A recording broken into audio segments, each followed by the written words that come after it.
Three identical people, one identical salary.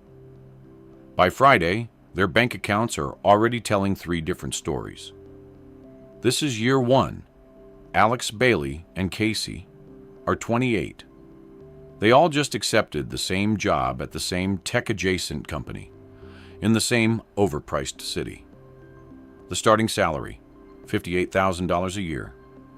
A perfectly average foundation on which to build a life, or to slowly dismantle one. The first week is a blur of corporate onboarding. The same laptop, the same password, the same 47-slide presentation on synergistic, proactive mindsets. But the real story isn't in the orientation. It's in the gaps, the 10 minutes of downtime between meetings. What do? Alex uses the downtime to sync his personal life to his work computer. He's already planning Friday drinks with his friend Jordan's expensive friend group. Bailey methodically reads the entire employee handbook. He highlights the 401k matching policy and vacation accrual rules, creating a separate document of key dates. Casey explores the company intranet. He finds an old, forgotten portal with training modules for internal software and, more interestingly, basic process automation. By Wednesday, the archetypes are clear. Alex optimizes for social capital. Bailey optimizes for rules and benefits. Casey optimizes for tools and systems. Thursday is uneventful. A long meeting about quarterly goals everyone knows will change. They are just three faces in a sea of new hires. Friday arrives. The first paycheck lands. After federal, state, and local taxes, their weekly take-home pay is $850. A receipt is a story written in the language of numbers. It tells you what someone valued at a specific moment in time. Their first are very different. 5:01 p.m. Alex leaves work and heads straight to a trendy bar with his friends.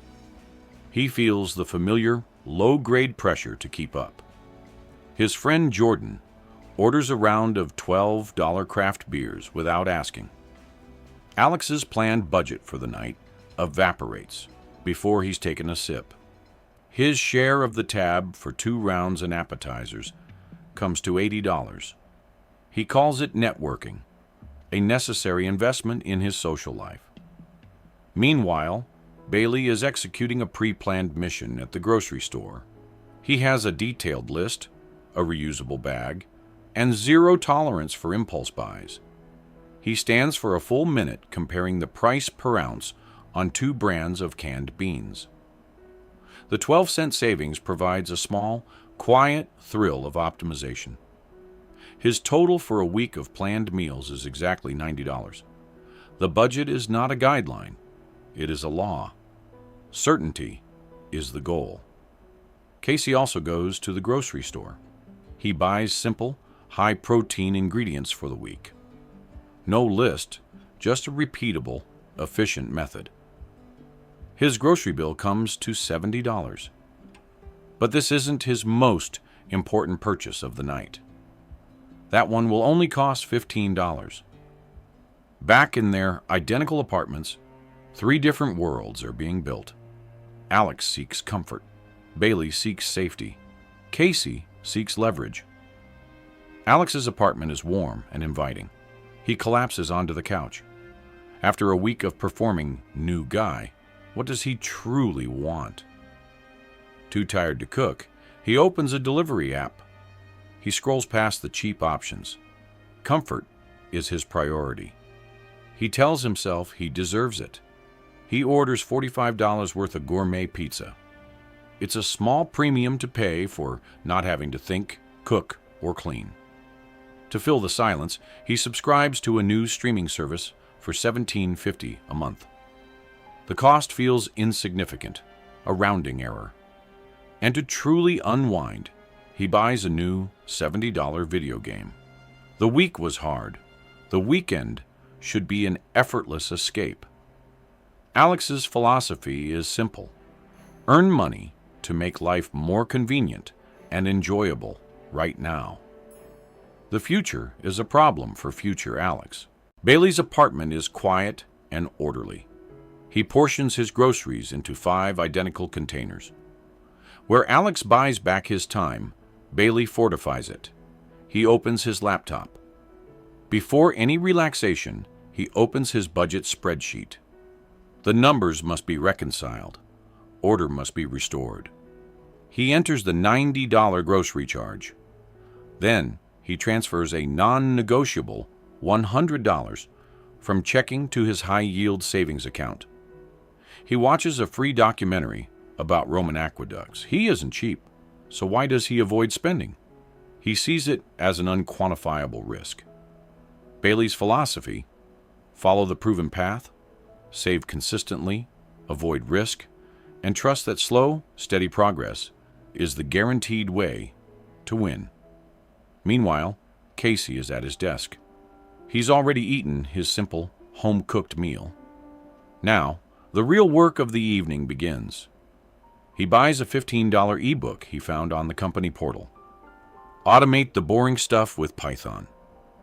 It sounds less like a job, more like a promise.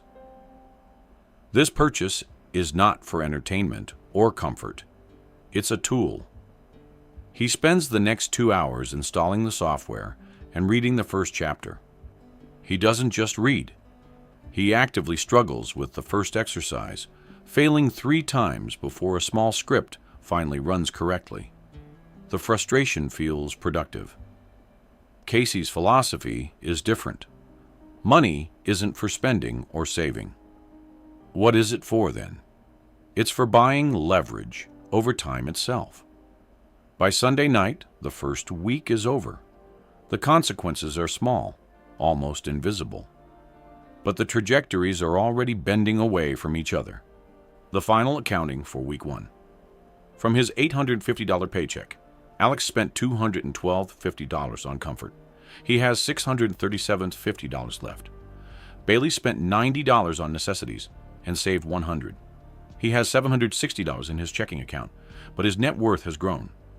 Casey spent $85, $70 on food, $15 on a skill. He has 765% wellness left, plus the seed of a new capability. The difference between first and last place after 1 week is just $127.50. A single fancy dinner. It feels like nothing. But money is just the receipt, a lagging indicator of your habits. So what is the lead-in indicator? The choice is made when no one is watching. Alex's habit is trading future options for present comfort. A transaction that always feels good and is always, secretly, a loan from his future self. Bailey's habit is trading potential growth for guaranteed security. He is building a fortress against failure, but a fortress has no view of the horizon. Casey's habit is trading present ease for future leverage, an exchange that rarely feels good in the moment, but it's the only trade that compounds. This is the first decision of more than 100 they'll face in this story, each one a tiny nudge on the steering wheel of their lives. Most of these choices won't feel like choices at all. They will feel like an ordinary Tuesday. So how can an ordinary day change a life? Casey's $15 purchase seems trivial, but it's not an expense. It's the first gear in an engine he doesn't even know he's building. And that engine will be tested for the first time in 3 months. When a manager asks for a report that would take a normal person 2 weeks to compile. But before that, a more immediate challenge. All 3 need to update their professional resumes for the annual review. One small task, 3 very different approaches. Next time on FutureYou, one ignores the task, one pays a professional $400, and one uses his new $15 secret weapon.